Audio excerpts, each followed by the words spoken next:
দলকে নিয়ে আজকে 11 দলীয় জোটের প্রার্থী আপনাদের সকলের প্রিয় প্রতীক দলগুলি মার্কা আজকের মত বিনিময় সভায় সম্মানিত ওলামায়ে কেরাম, আজকে গোটা বাংলাদেশে দেখেছে মৌলভীবাজার 11 দলীয় সম্মানিত ওলামায়ে কেরাম যে বক্তব্য দিয়েছেন, যে ভালোবাসা দেখিয়েছেন, যে ঐক্যর কথা বলেছেন এবং যারা ঐক্যর বিরুদ্ধে দাঁড়িয়েছেন এবং যে আহ্বান মৌলভীবাজারের সম্মানিত ওলামায়ে কেরাম এই মৌলভীবাজার সদর বান্ধবের সাধারণ মানুষের কাছে যেটা জানিয়েছেন, দল মত নির্বিশেষে আগামী দিনে কৃষ্ণার বাংলাদেশ গড়ার লক্ষ্যে দ্বিধা দ্বন্দ্ব করে জোটের প্রার্থী দেওয়ানগুলিকে বিজয় করার জন্য মাঠে নামার জন্য উদাত্ত আহ্বান জানিয়েছে।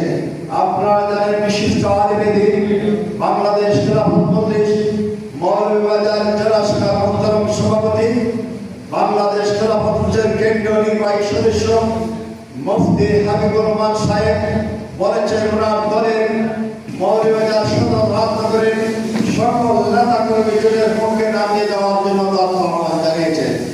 একটু আগে বক্তব্য দিয়ে গেছেন, আমরা জোটের 3 জন দাঁড়িয়েছিলাম এই রাজনগর সদরে।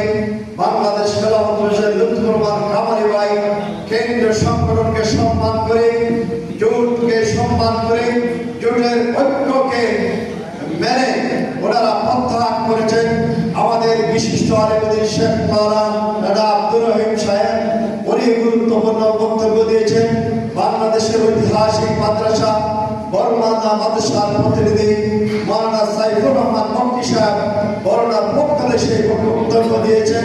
অসংখ্য ওলামায়ে কেরাম বক্তব্য দেওয়ার কথা, কিন্তু সময় কম থাকায় সুযোগ দেওয়া হয় নাই। আমি আমার দলের পক্ষ থেকে, জোটের পক্ষ থেকে ক্ষমা প্রার্থী। বন্ধুগণ, আমার আন্দোলন সংগ্রাম করতে গিয়ে অনেক বাধা হবে, অনেক বিপত্তি আসবে। আমরা মনে করি জোটের বাইরে তিনি দাঁড়িয়েছেন বিদ্রোহী প্রার্থী, এদিকে কাপ না দিয়ে আমরা নাম মাঠে রেখে যাই। আজকে যেখানে যাচ্ছি সেখানে আমার কর্মী ভাইরা, আমাদের সমর্থক ভাইরা বলতেছে ওরা মাঠে নামায়, গোটা সদর রাজনগরের মানুষ ঐক্য হয়েছে, জোটের প্রার্থীর সঙ্গে বেইমানি করা হয়েছে, জোটের পক্ষে আমরা থাকবো। রাজনগর মৌলভীবাজার মানুষ অঙ্গীকার করেছে এবং ইনশাআল্লাহ